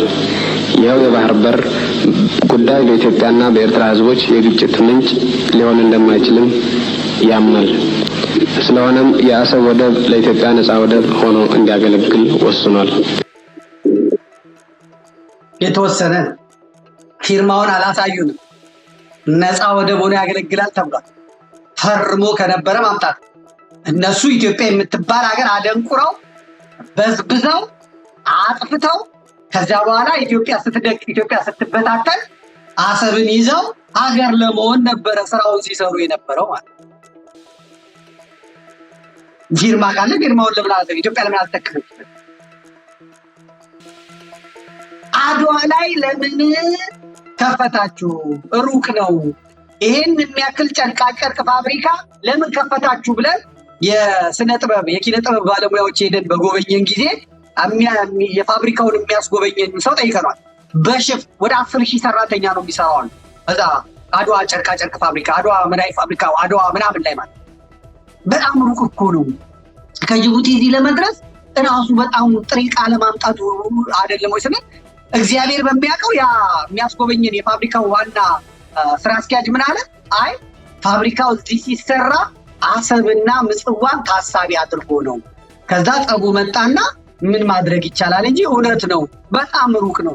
ጥሬ ዕቃ እዚህ አምጥቶ ለመሸጥ እንደገና ወደ ማዕከላዊ ሀገር ለመውሰድ በጣም ሩቅ ነው። ልክ ነው። እነሱ ግን ያችን ሲሰሩ አሰብንና ምጽዋን ታሳቢ አድርገው ነው የትግራይን የኢኮኖሚ ዞን አድርጎ ሌላውን ዱቄት ለማድረግ ያሰቡት ማለት ነው። ስለዚህ የወደቡን ጉዳይ ቢሆን የሄደው በራሱ በፖለቲከኞቹ ስህተት መረጃ እያለ ማስረጃ እያለ ነጮቹም ለምነናል እያሉ ማለት ነው። የኤርትራ በጣም ትንሽ ህዝብ ነው፣ ምጽዋ ይበቀዋል። ኢትዮጵያ በጣም ትልቅ ህዝብ ነው፣ አሰብ ይበቀዋል። አሰብ የባህር በር ነው ሲባል አይ አንፈልግም ያሉት እነ መለስ ዜናዊ ናቸው አድዋዎች። ከሄደም በኋላ ደግሞ እሺ በጦርነቱ እንኳን ሄዶ ይያዝ አሰብ ሲባል ግመል ያጠጡበት አንፈልግም። ወደብ ከገበያ ላይ የሚገዛ ነው፣ የገበያ ሸቀጥ ማለት ነው። ስንፈልግ ከፖርት ሱዳን፣ ስንፈልግ ከሶማሌዎች፣ ስንፈልግ ከጅቡቲ እንወስዳለን። ገበያ ገንዘብ እስካለ ድረስ ኢኮኖሚ እስካደገ ድረስ ብለው ኢትዮጵያ በአጽሟ እንድትቀር ያደረጉት እነዚሁ ፖለቲከኞቹ ናቸው። እና ኢትዮጵያ አሰብ አይደለም ሙሉ ቀይ ባህር የተፈጥሮ ግዛቷ፣ የተፈጥሮ መብቷ፣ የተፈጥሮ ድንበሯ ነው የኢትዮጵያ ማለት። በዚህ ተቃውሞ የለኝም። አሁን ላይ የሚነሳው ነገር ግን አዎ ለኢትዮጵያ ታምኖ ነው የሚል ነገር የለኝም። እደግመዋለሁ። ፍላጎቶች ብዙ ናቸው። እነ ሻዕቢያም የራሳቸውን ሀያላን እዛ አስቀምጠዋል። እነዚህ ሀያላን ሀገራት መሬት ተቸርችረው ወስደዋል። አሁን ደግሞ ሳዑዲ አረቢያም ወስዳለች መሰለኝ አሰብን፣ ሌሎችም ወስደዋል መሰለኝ አሰብን። እንደዚህ ሉዓላዊነት ተነካ ይላሉ። ከዚህና ከዚያ መገፋፋት ይመጣል። ከዛ ኢትዮጵያ የጦር አውድማ ትሆናለች ማለት። አሁን ጦርነቱ እንደ ድሮ ክላሽ ይዞ ብቻ መተጋተግ አይደለም። ጦርነቱ በድሮን ነው። ጦርነቱ በሚሳኤል ነው። ጦርነቱ እንደዛ ነው። እዚህ ሀገራችን ይሄን መነሻ አድርገው ነው እንግዲህ እሱ ኦሮሞማ ብሎ ሰጣቸው። እነሱ ደግሞ እቺን ይዘው ሰሞኑን እቺን እየቦጨቁ ሌላው እንዲያግዘን ሌላው እንትን እንዲለን ምናምን አማራነት ሲጠቃ የት ነበር? ሻዕቢያ እድሜ ልኩን አማራን ሲሰጥ፣ ወያኔ እድሜ ልኩን አማራን ሲሰጥ፣ አማራነትን ለማኝ፣ አማራነትን ሰባሪ፣ አማራነትን በጥባጭ፣ አማራነትን ገዳይ፣ አማራነትን ጽንፈኛ አድርጎ ሲያደርግ ያንን እነሱ ገዝተውት ሸምተውት በአንድ ፖፖ ካልተጸዳዳን ሲሉ የት ነበሩ? ስለዚህ አሁን ኢሳያስ አፈወርቂ እችን የበተንላቸው ለዚህ ነው ይህን የሚከራከሩና አጀንዳ ነው የሚል አማራ ስለተፈጠረ አሁን ከአማራ ወገን የበቁ ሰዎች በመፈጠራቸው አምላኬን አመሰግነዋለሁ። የሚነዳ የለም። ከዚያ ትግሬዎቹ ደግሞ እንደ የትግራይ ፖለቲከኞቹ እንደ አሜባን የተከፋፈሉት። አንደኛው አስመራ ሄዷል፣ አንደኛው መቀሌ ነው ያለው፣ አንደኛው አዲስ አበባ በልጽጓል። እነሱ አንድም ሶስትም ሆኖ ነው የሚጫወቱት። አንደኛው ከኦሮሞ ኤሊቶች ጋር ጅማ ሄዶ ጋሻና ጦር እየተሸለመ ሞዳም፣ አንደኛው ከኦሮሞማው ጋር አዲስ አበባ ተቀምጦ የፖሊት ቢሮ አባል ሆኖ የምክር ቤት አባል ሆኖ የሚኒስትሮች ምክር ቤት ውስጥ ተካቶ ይቀመጣል፣ ጌታቸው ረዳ ማለት ነው። አንደኛው ደግሞ መቀሌ ሆኖ ትክክል አይደለም፣ ብልጽግና ፓርቲያችንን መመለስ አለበት፣ ስማችንን መውሰድ የለበትም፣ የፕሪቶሪያው ስልክ መመለስ የለበትም፣ ከሻቢያ ጋር መነጋገር መብታችን ነው ፍርጥሮ ምናምን ይላል። ሌላኛው ደግሞ አስመራ ሄዶ ይነጋገራል ማለት ይቺ ጥቅሴ ናት። አማራው በውስጡ ያለውን ችግር ቢፈታ አማራው አሁን የፋኖን አመራር የያዙት ስግብግብ ባይሆኑ አእምሯቸው የተከፈተ ቢሆን ምን ቢሆን ከዚህ በላይ ጊዜ አልነበራቸውም። ግን ምን ይደረጋል? እነዚህ አንድም ሶስትም አንድም አራትም አንድም አምስትም ሆነው ተከፋፍለው ቦታ ይዘው ፖለቲካ ሲሰሩ የአማራ ኤሊቶች ቁጭ ብለው ጎፈሬ ያመጣኝ ማንም ጎፈሬ እንደሆነ አላውቅም፣ ጎፈሬ ነው የሚያመጣው። የአማራን ፖለቲካ በአስማሪ የአማራን ፖለቲካ በመደዴ የአማራን ፖለቲካ ቲክቶክ ውስጥ ብትገቡ የአማራን ፖለቲካ የሚያቦኩት ሰዎች ወይ አያምሩ ወይ አያፍሩ። የደናቁር ተሰብስብ ተሰብስቦ ብራንድ የሆነ ስድብ ገና በ2007 ሊፈጠር የተዘጋጀ ስድብ አዘጋጅተው ማህበረሰባቸውን ህዝባቸውን ያረክሱታል፣ ያዋርዱታል፣ ያወርዱታል። መሬት ላይ ያለው ደግሞ እነዚህ ላይ ተጠልጥሎ ጎሽ እያለ ይቀመጣል። ደግሞ የነቁና ሁኔታው የገባቸውም ደግሞ በጣም ብዙዎች አሉ ማለት ነው። ይሄ ጭንቀት ሲመጣ ነው እንግዲህ ስታሊን ወጥቶ ነው ፕሬዚዳንት ኢሳያስ አፈወርቂ የመጡት እንደዛ ለማለት አይደለም፣ ኦሮሞማን ለመንካት ለማጥቃት አይደለም ብሎ ይሟገትላቸዋል ማለት ነው። ስሙት። ፕሬዚዳንት ኢሳያስ ባለፈው በዓሉ ጊዜ ኦሮሞማ ብሎ ቋንቋ ተጠቀመ። ኦሮሞማ እና ሚዲያው ተከታተልኩኝና ሚዲያው ይሄ የነበረው ኦነግ መግለጫ ወጣ። ኦነግ ችግር የለበትም እኮ ኦነግ እኮ እንትና ኦነግ እኮ በአንድ በኩል ተመልካቾች ቲዲኤፍ ደብረ ብርሃን በደረሰ ጊዜ እኮ ኦሮሚያ እንዳይረግጥ ብሎ እኮ መግለጫ ወጥቷል እኮ ታስታውሳላችሁ? ይሄ ማን አለ የሚያስታውስ? እንግዲህ አዲስ አበባ ለመግባት በአውሮፕላን አይገባም አይደል? ኦሮሚያ ነው፣ አዲስ አበባ በኦሮሚያ ስር ነው ያለችው። ሸዋ ተብሎ ክልሉ በኦሮሚያ ክልል ውስጥ ነው በህገ መንግስቱ መሰረት መናቆሱ ነው የነበረው። ግን አዲስ አበባ ኦሬዲ እየመጣ እየገሰገሰ መሆኑ ሲታወቅ ኦነግ በኦነግ ስም ይወጣ ማን የትኛው ኦነግ እንደሆነ አይታወቅም። አዲስ አበባ እንዳይነካ ኦሮሚያ እንዳትነካ ብሎ እንትን እኮ መግለጫ ወጥቷል እኮ። ይሄ የአጋንስ ስብስብ ግን ብሔር ብሔረሰብ ላይ ምናምን ብሎ አሰባስቦ ቆላ ተንቤን የገባው ኃይል ለምን ቆላ ተንቤን ገባ ብሎ መግለጫ አላወጣም። ያ ኦነግ የተባለው የትኛው ኦነግ መሆኑ ስለማላውቀው ግን በኦነግ ስም መግለጫ ወጥቶ ነበር ያኔ ኦሮሚያ መሬት እንዳትነካ የሚል። አሁንም መቼም የኦሮሞ ፖለቲካ ይተረጎማል አይደል?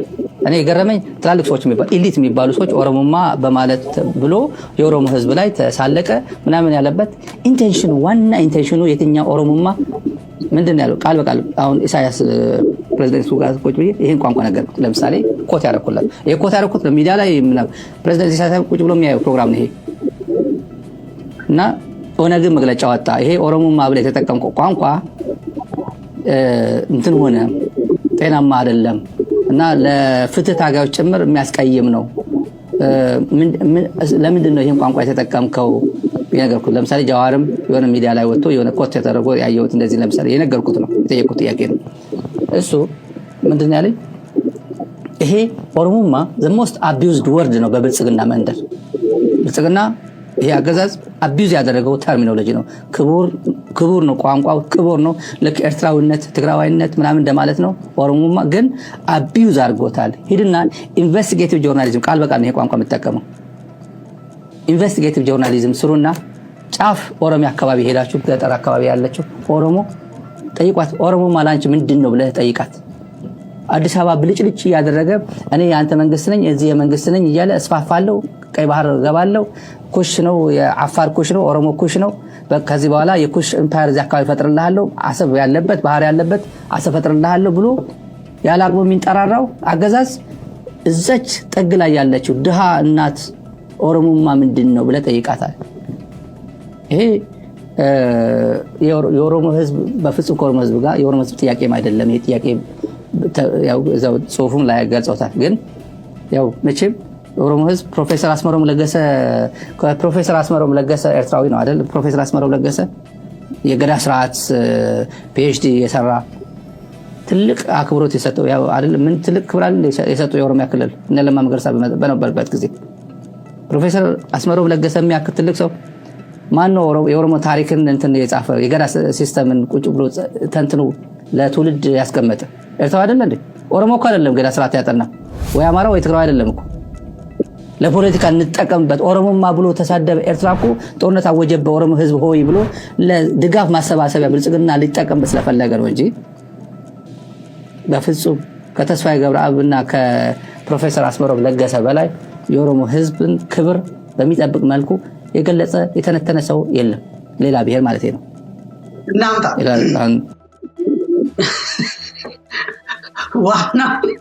ዋናው ምንድነው አንደኛ የትኛው ኦነግ አለ ስንት ኦነግ እንዳለ መድኃኒዓለም ነው እንግዲህ ይሄም እንደ አሜባ ራሱን ከፋፍሎ የአብይ ኦነግ የሸኔ ኦነግ የሽመልስ የሌላኛው ኦነግ የትኛው ኦነግ ይያዛል ተለይቶ አይታወቅም ማለት ለኦሮሞ ፖለቲከኞች የሚደረገው መጋጋት መላላት እጅ መንሳትና ደጅ መጥናት አጠገባቸው ላለው አማራ ቢያደርጉት ኖሮ የትና የት ያመጣላቸው ነው ብዙ ለውጥ የሚያመጡ ነው ለኢሳያስ አፈወርቂ ንግግር ሽንጥ ነው የሚከራከረውና ኦሮሞዎቹን እንዲህ ብያቸዋለሁ እንዲህ ጠይቂያቸዋለሁ እንዲህ ብያቸው ነበር እያለ ለነ ፕሮፌሰር ሕዝቅኤል ጭምር ቀርቦ የሚያስረዳውና የሚወተውተው የሚለምነው ስታሊን እነሱ ደግሞ ያችን ይዘው ኦሮሞማ ተጠቅቷልና መላው የኢትዮጵያ ብሔር ብሔረሰብ ከጎናችን ቆሞ ይሄን የሰደበንን ኃይል እንምታው እንደዚህ እናርገው የሚል ነገር ነው የሚፈልግ አሁን ምን እናገራለሁ ተማሰማ ባትሰማ ጦርነቱ የማይቀር እንኳን ከሆነ ለጦርነቱ ግብአት የሚሆኑ ነገሮች አሁን ይጀመራል ልብ ብላችሁ ስሙ አሁን ይጀመራል የሚጀመሩት ምንድናቸው መጀመሪያ እዛ አካባቢ ያሉትን አሁን ኢሳያስ አፈወርቂ ኦሮሞማ ብሎላቸዋል ኦሮሞማ አጨቃጫቂ አከራካሪ ሆኗል ሌላ ሁሉ ነገር ቀርቶ ኦሮሞማ ተጠቅቷል ብለው ኦሪ ቅንቡሬ እያሉ ነው እነ ጃዋር መሐመድ ማለት ይሄ ፕላን ቢው ኦነግ ማለት አብይ አህመድን ሲቃወም ይኖርና አብይ አህመድ የሚጎዳ ሲመስለው ደግሞ ኦሮሞ ተጠቃ አብይን እኮ የሚጠሉት በኦሮሞነቱ ነው የሚሉ አካላት ማለት ነው እየሰራ አብይ የሚያደቀውን እያደቀቀ ነው የሚገለውን እየገደለ ነው የሚያጠፋውን እያጠፋ ነው ምንም ችግር የለበትም ለምን ብለህ እንዳትጠይቀው ሌሊት መብራት አብርቶ ቀለም ቀብቶ ያሳያል አለቀ ሀገር እያሳደኩ ነው እገሌ ሞተ እንዳትለኝ 100 ሰው 200 ሰው ሞተ 1 ሚሊዮን ሞተ የራሱ ጉዳይ ነው 120 130 ሚሊዮን ህዝብ ነው ያለው ይላል ቀን ስታለቅሱ ለማታ እንትን መብራት እያየ ተጽናናል ይሄ ኦሮሞማው አጀንዳ እንዳለ ሆኖ አሁን ደግሞ ምናልባት ወደ ትግራይ የሚሄዱትን መንገዶች ዘግቷል የዘጋው ማን ነው ፌደራል መንግስቱ ነው የዘጋው በፊት ቢሆን ምን ይሉ ነበር አማራ ዘግቶት ፋኖ ዘግቶት ብለው ትግሬንና አማራን ያጣሉበት ነበር ይሄው ስሟቸው ሲያሰማቸው ወይ ህዝቡ ይስማው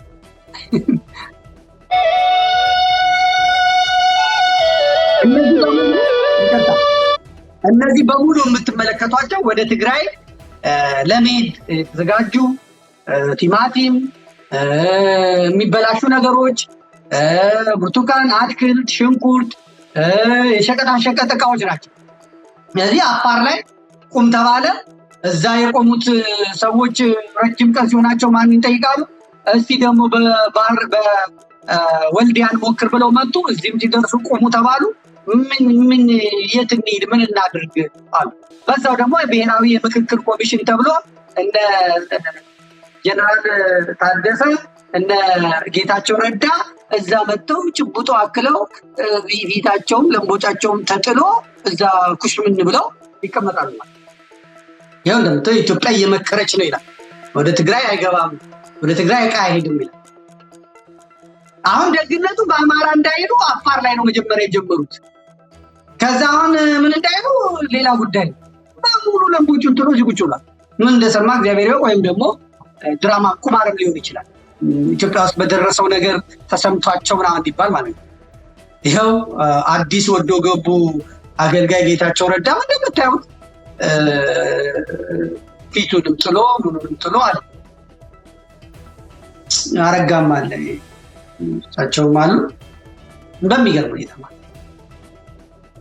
ኢትዮጵያ የመከረች ነው በተባለበት ግን እዛ ደግሞ ትግራይ እንዲበሳጩ ያው ለሀገርነት እያዘጋጇቸው ስለሆነ ምክንያት ያቀርባሉ። እንደዚህ ያኔ ተጨፍጭፈን ነበር አንድ፣ አሁን ደግሞ ሸቀጥ እንዳይገባልን ተደርጓል 2፣ ከዛ ባንክ ሊቆጥሩባቸው ይችላሉ፣ ባንክ ተቆረጠብን 3፣ ከዛ መብራትና ስልክ ሊቆርጡባቸው ይችላሉ፣ ተቆረጠብን 3፣ 4 መድኃኒት ምናምን እንዳይገባባቸው በላይ፣ ከዛ ደግሞ ጦርነት ተጀመረን ብለው ገብተው እነገሌን ልንመታ ነው ገሌን ልናደርግ ነው ብለው ሊያደርጉ ይችላል። እነሱ ለኢትዮጵያ ያሰቡትን እነሱ ላይ እግዚአብሔር ደግሞ እያመጣል። ኢትዮጵያ ካልተበታተነች በስተቀር ትግራይ ሀገር መሆን አትችልም ነው የሚሉት እነዚህ አሁን ቅድም ያያችሁት ኤሊት። የተበታተነች ኢትዮጵያ ናት ትግራይን ሀገር የምትወልደው። ስሙት፣ ራሱ የተበተነ የሚመስል ሰውዬ ኢትዮጵያ ሓይላ እንተደኺሙ ጥርሕያ እንተተበቲና ጥርሕያ ትግራይ ሃገር ትኸውን ሓደዚ ካልእ ኢኮኖሚ ብዝረኸበቶ ቁፅሪ ወደብ ብዝረኸበቶ ቁፅሪ ዝለዓለ ጅግንነት ተሰሚዕዋን ድማ ሓይሊ ተሰሚዕዋን ኣብዚ ትግራይን ኤርትራን ከቢድ ዝኾነ ግፍዒ ክትፍፅም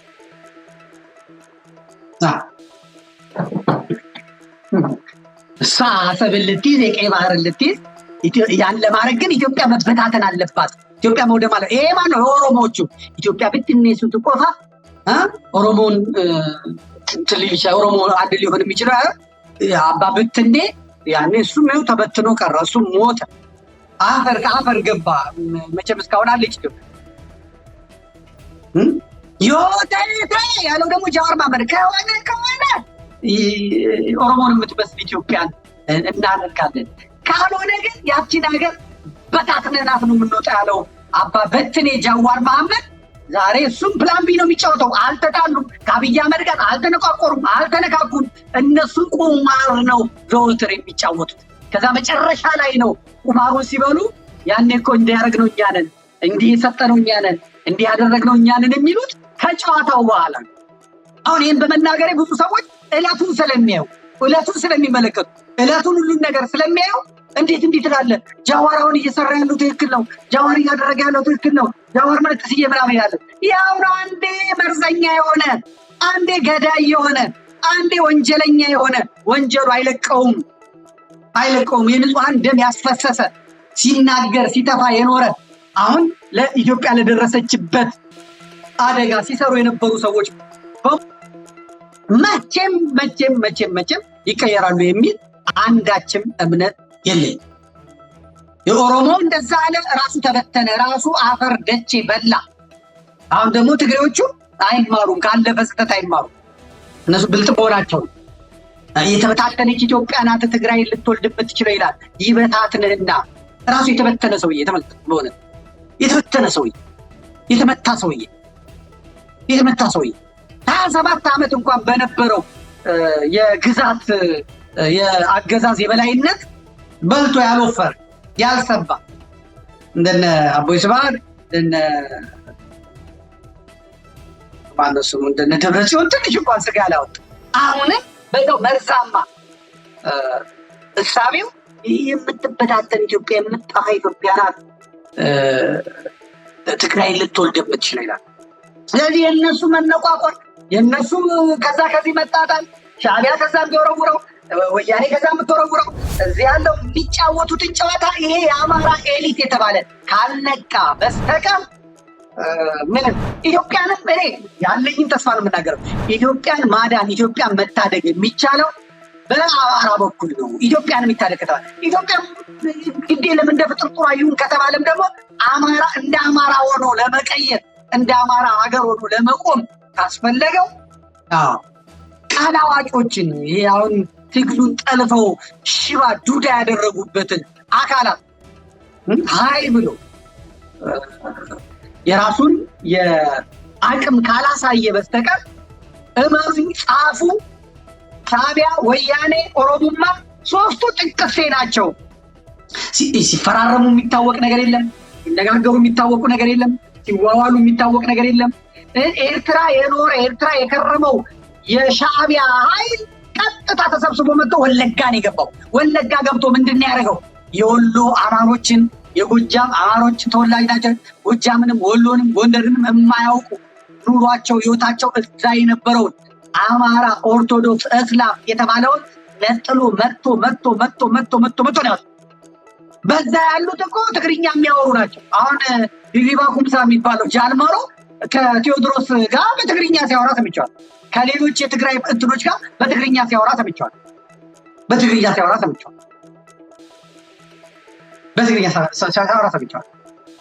ይሄ የኔ መብት ነው። እኔ አላምናቸውም። ሻዕቢያንም ወያኔንም ኦሮሞማንም አላምንም። እንደ ሀገር ያፈርሳል። ምክንያቱም ሻዕቢያ የሚፈልገው የሚከተለውን የሻዕቢያ ችግሩ ወልቃይት አካባቢ በዚህ አካባቢ የሚመጣ ነገር አጣለው ወይ ከወልቃይት የሚገኘውን ጥቅም ከትግራይ የሚገኘውን ጥቅም አጣለው ወይ ነው። የወርቁን በዚህ በኩል የሚገባውን ያቺ ናት እንጂ እዛ ግንብ ተገንብቶ ቢጠፋ ደስታውን አይችልም። ሁለተኛ ነገር ደግሞ እነዚህኛዎቹ ከኢሳያስ በኋላ የኢሳያስን መንግስት ጥለን ኤርትራንና ትግራይን አዋህደን አንድ ትልቅ የእንትን ሀገር ትግራዋይ የሆነ ትልቅ ሀገር መስርተን ሀያል እንሆናለን፣ ሁለት ወደብ ይኖረናል እንሆናለን ነው የሚሉት። ለዚህኛው ደግሞ እንዲረዳቸው ኦሮሞማው እንዲገነጠል ይፈልጋሉ። ኦሮሞማው ደግሞ ከተገነጠለ ደቡቦችን መካፈል፣ ለሱዳን የሚሰጠውን መስጠት፣ ሌላውን ደግሞ ጠቅልሎ በኦሮሞ ስር ማድረግ። ሱማሌ ካስቸገረ ደግሞ ሱማሌ ወደዛ ይሄድልን፣ እኛ ብቻ እንትን እንበል። ነገሩ እንኩርኩር ያለና የነዚህ የሶስቱም እጅ ያለበት አሁን ምናልባት ዛሬም ጀምሮት ሊሆን ይችላል ወይ ነገ ጀምሮት ሊሆን ይችላል። ትሰማላችሁ፣ ወደ ትግራይ የሚሄዱ ሹፌሮች ይገደላሉ፣ ወደ ትግራይ የሚሄዱ መኪኖች ይመታሉ።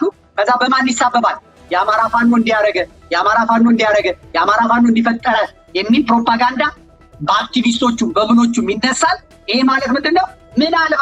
ምናልባት የነዚህ ሰባ እንደርታ ተንቤን ምናምን ያሉት ዋጀራት ያሉት ለአማራ ስስ ልብ እያሳዩ ስለሆነ ስለዚህ ከአማራ ፋኖ ጋር ከተቀላቀሉ ሌላ ጉዳይ ያመጡብናል የሚል ነገር ስላለ አሁን ትግሬንና አማራን ለማፋጨት ምናልባትም ግድያ ሊጀምሩ ይችላሉ፣ ማቃጠል ሊጀምሩ ይችላሉ። ያንን ደግሞ ወይ የፋኖ ልብስ ለብሰው ወይ ፋኖ ሆነው ፋኖ መስለው ወይ ራሱ መከላከያውም ራሱ ልዩ ኃይሉም ይህን ስራ ሰርቶ ሊያመጣ ይችላል። ብቻዬን እየለፈለፍኩ ነው ወይስ ሰው አለ? ቴክኒሻን አላችሁ እንዴ? እስቲ አላችሁ ወይ? አለን በሉ እስቲ አለን በሉ። እኔ እናቴ ምንም ይሄ ተቀድቶ የሚተላለፍ ስላልሆነ ቀጥታ ስርጭት ስለሆነ መኖራችሁን ማረጋገጥ መቻል አለብን። አላችሁ? ልቀጥል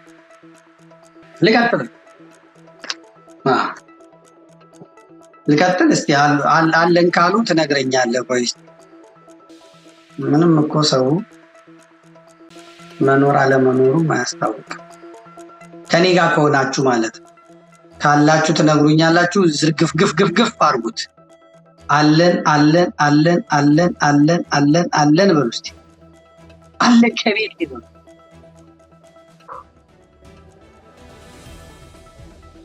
ሊንክ በቴሌግራሜ ላይ የምትልኩ ባን ነው የሚያደርጋችሁ። ራሱ ሶፍትዌር ስላለ ሊንክ ባን ያደርጋችኋል። እኔ አይደለሁም። ከዛ እንደዚህ ሆንኩ ምናምን የምትሉ ሊንክ የምትልኩ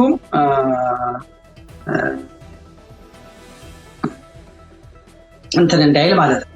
እስቲ አለን እያሉ ነው። አለን በሉ።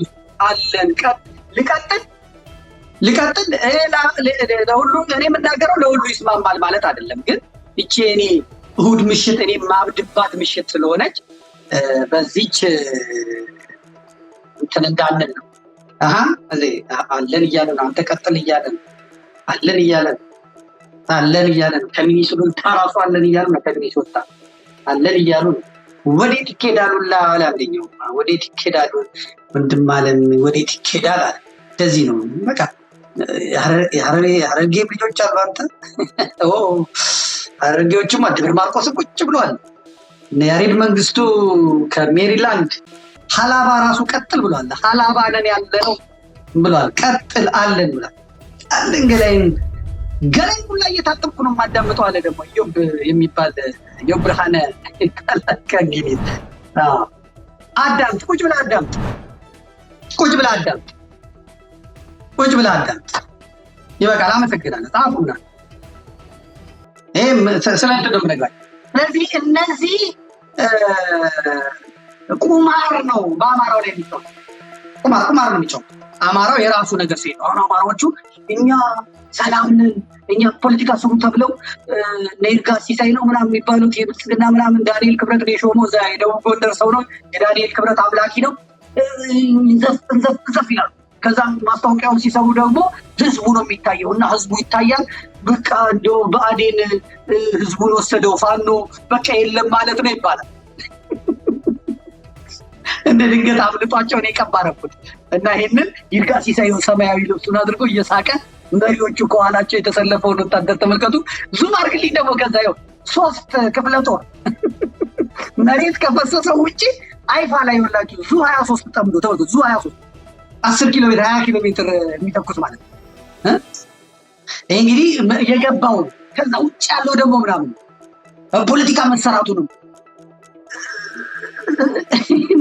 መንጋቱ ላይ በቋት ውስጥ ካካ ማለት ትክክል አይደለም፣ ጥሩ አይደለም። የሚያዋጣው ይሄ መንገድ አይደለም።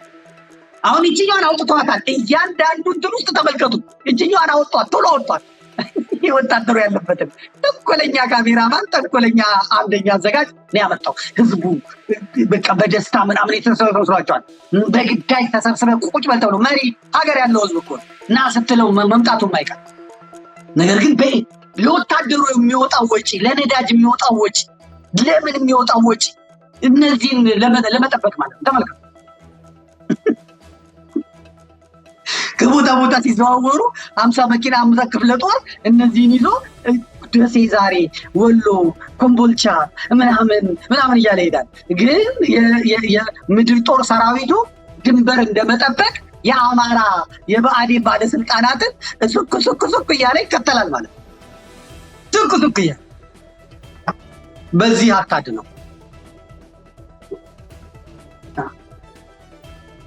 እነሱ እየመከሩ ነው። ትግሬ እየመከረ ነው። ወሬ እውነቱን ነው የምናገረው። ይሄ ሰውዬው አሽሻ ጨሳል ምናምን ይባላል እንጂ ማን ነው የሚባለው? ዘፋኙ ሰውዬ እሱ ያለው ይስማማኝ። ምንም ምርጫ እንዳያደርግ እየተደረገ ያለው አማራው ነው። ራሱ ውስጥም ፖለቲካ እየሰሩበት የራሱ ሰዎች ላግዘው ትግራይ ፕሬስ ነው እንደውም የሚያወጣው። ስሙት። ማን ነው ስሙ ዘፋኙ? የአስመራ የኤርትራ ትግሬና የትግራይ ትግሬ የሆነ ቀን ሲጨንቃቸው አንድ እንደሚሆን አታውቅም እንዴ? እውነት ነው። አሁንም አንድ ናቸው እንጂ ያማን እየሆነ ያለው ይሄ ፖለቲካ ማለት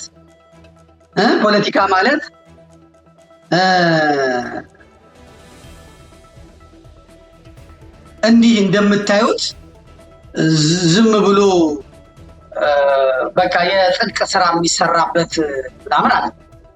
ያ ጨፈጨፈን፣ ደፈረን፣ አብይ አይደለም የደፈረን፣ አብይ አይደለም እንደዚህ ያደረገን፣ ሻዕቢያ ነው፣ ኢሳያስ አፈወርቄ ነው። በሴቶቻችን ብልት ውስጥ በሴቶቻችን ማህፀን ውስጥ አሸዋ፣ ድንጋይ፣ እንጨት ከተቱ፣ ብረት ከተቱ።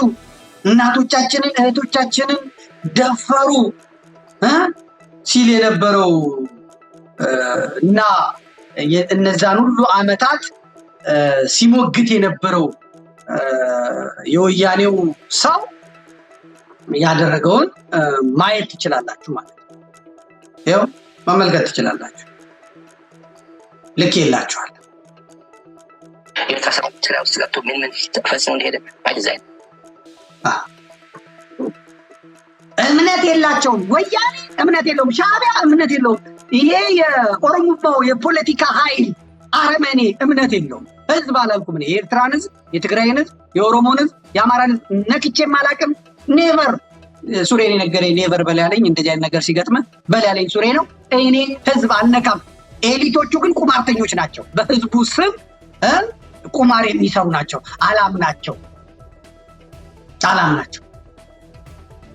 ደም እንባ ቢያለቅስ ያዞ እንባ ብዬ ነው ማለት የገደለው የደፈረው ያ እንደዚህ ያደረገኝ ሲል የነበረው እምነት የለም፣ ሃይማኖት የለም፣ በቃል መታመን የለም። ፖለቲካ ማለት እንዲህ ነው የሚሰራው። ፖለቲካ ነው የሚሰሩት በእንዲህ አይነት ክህደት ነው የሚሰሩት። ይሄን ነው እንግዲህ ጎጃም ያለው፣ ጎንደር ያለው፣ ወሎ ያለው፣ ሸዋ ያለው የፖለቲከኛ ሊገባው ያልቻለው ይሄ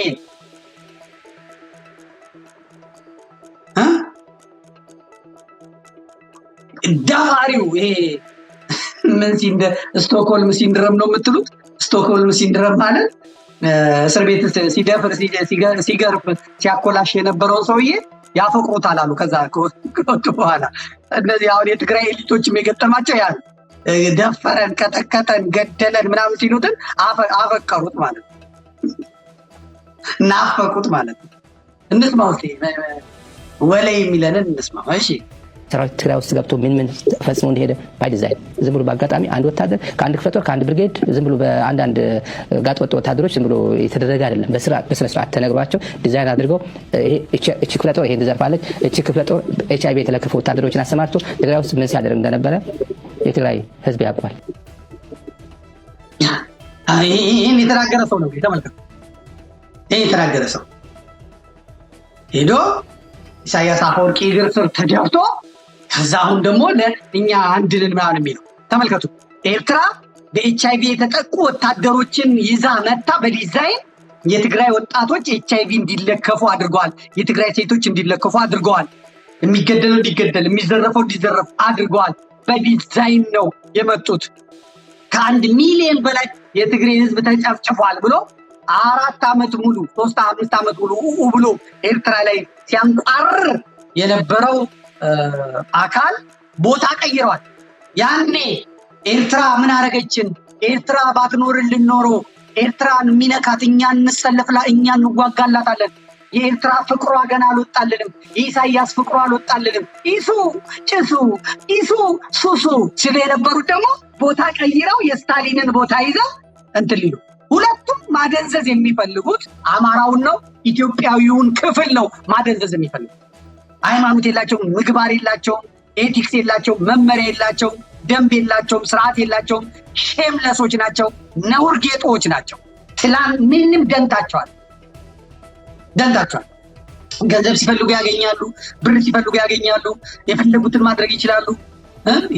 የቴሌቪዥን የአየር ሰዓት አይቸግራቸውም፣ ዩቱብ አይዘጋባቸውም፣ ፌስቡክ አይዘጋባቸውም። የፈለጉትን ቢሉ እኔ ዩቱብ ላይ እንድቀርብ አይፈቀድልኝም፣ ፌስቡክ ላይ እንድቀርብ አይፈቀድልኝም። እኔ መንፈስ ከሚዋጋው ከአማራው ጎን በመቆሜ መንፈስ ከሚዋጋው ኦርቶዶክሳዊው ጎን በመቆሜ ማለት እዛ ቦታ አቀርቡኝ። ውጊያው ቀላል ስላልሆነ ማለት ይህንን የአማራ ኤሊቶች የአማራ ኃይሎች ሊያዩት ሊመለከቱት ይገባል። ከኤርትራም ጋር ከትግራይም ጋር የሚደረግ ግንኙነት ካለ በደንብ የተጠና ጥቅምን የሚያስጠብቅ እኔ ከማንም ጋር ለምን ከሰይጣን ጋር አትሆን ግንኙነት አማራ አይፍጠራል። ዘላለማዊ ወዳጅ የለም፣ ዘላለማዊ ጠላት የለም፣ ቋሚ ጠላት የለም፣ ቋሚ ወዳጅ የለም። አለቀ። ጊዜ ሲመጣ ያንን ግን ተገለባብጦ በዲዛይነሮች ያን ዲዛይን በሚያደርጉት ሰዎች መገለባበጥ ሳይሆን የራስን ጥቅም ያም ጥቅም ካለበት ጥቅሙን አስከብሮ ይሄኛውም የራሱን ጥቅም አስከብሮ ነው ግንኙነት መፈጠር ያለበት ማለት ነው።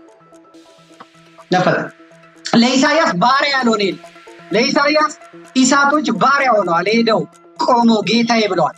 አሁንም ምንም ያወጣው አሁን ብርሃኑ ነጋ ስለ ኤርትራ ምንም ክፉ አይናገር። ጋሽ አንዳርጋቸው ጽጌ ምንም አይናገሩ። ጋሽ ናምን ዘለቀ ምንም አይናገሩ። ኤርትራ እንዲያደርግ እንደ አይሉም እነ ጋሽ ብርሃኑ ነጋ በሞሎቲ ቢራ ጦዘው እዛ ምን እንደተደረጉ ምን እንደሆኑ ያቅ የለም። ሌላውም ኤርትራ የነበረ ሻዕቢያ ጋር የነበረ ከሻዕቢያ ጋር የተቀባባ የተነካካ እና አሁንም በትግል ውስጥ ያለ ሰው ጤናማ ነው ብዬ አላስብም። የሆነ ሆኖ ግን ውጊያው መንፈሳዊ ጭምር ነው። ሁለተኛ ነገር ደግሞ በጣም መጠንቀቅ፣ በጣም ማወቅ ያስፈልጋል። መቅደም ያስፈልጋል ማለት መቅደም። እነሱ ሲፈልጉ እንደፈለጉ ሲሆኑ ጎበዞች ምናምን የሚባሉበት አማራ የፈለገውን ሊያደርግ ሲል እንደዚህ ያደረገ እንደዚህ ካል የሚባልበት ምክንያት የለም።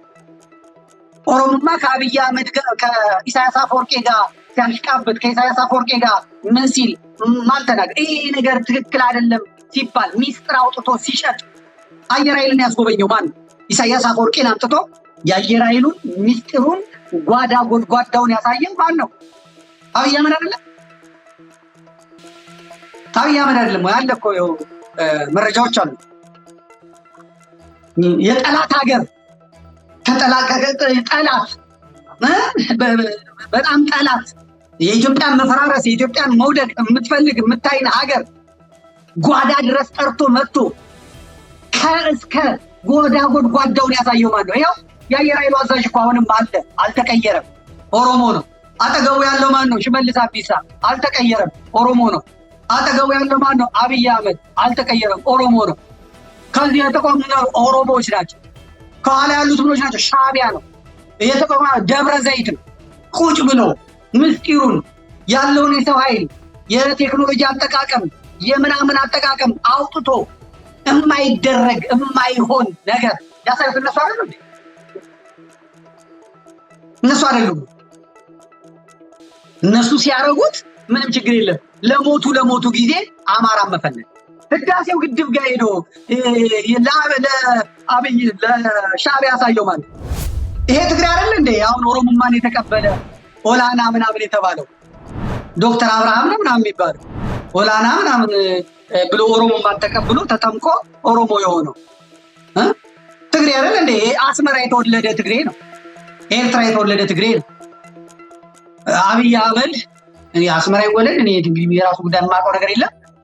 የህዳሴውን ግድብ መውጫ መግቢያ ሰነዱን ምስጢሩን አዙሮ ሲያስጎበኝ ሲያሳይ የነበረው እሱ ነው።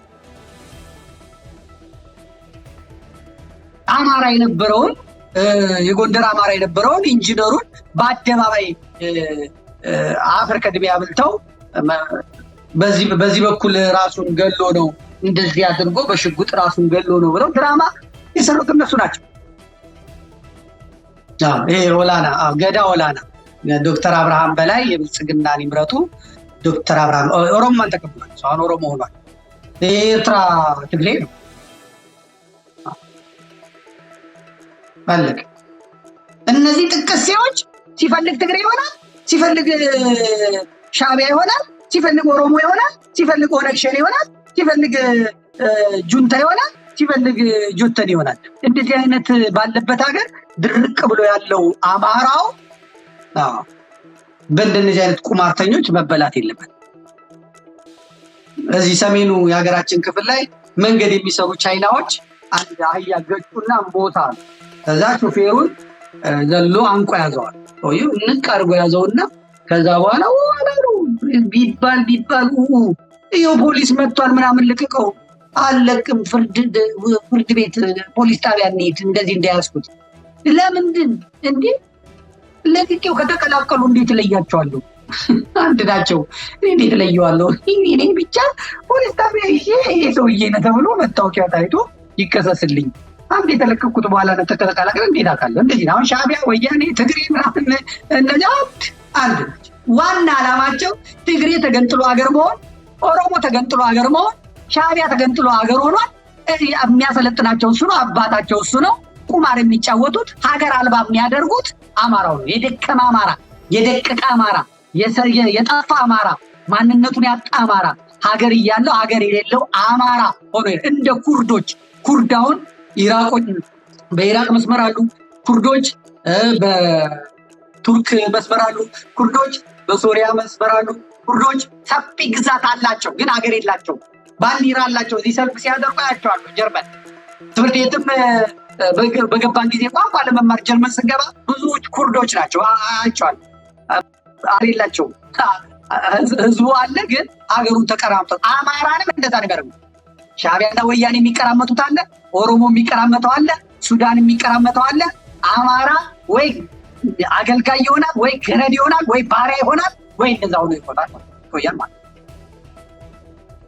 አሁን እኮ መጣው ምን አለ በሉኝ፣ ሻዕቢያ ልትወረን ነውና ኤርትራ ሊወረን ነውና የአማራ ወጣቶች አንድ ጊዜ ተሰለፉና ወታደሩንና ሙቱልን ሁላ ሊሉ ይችላል።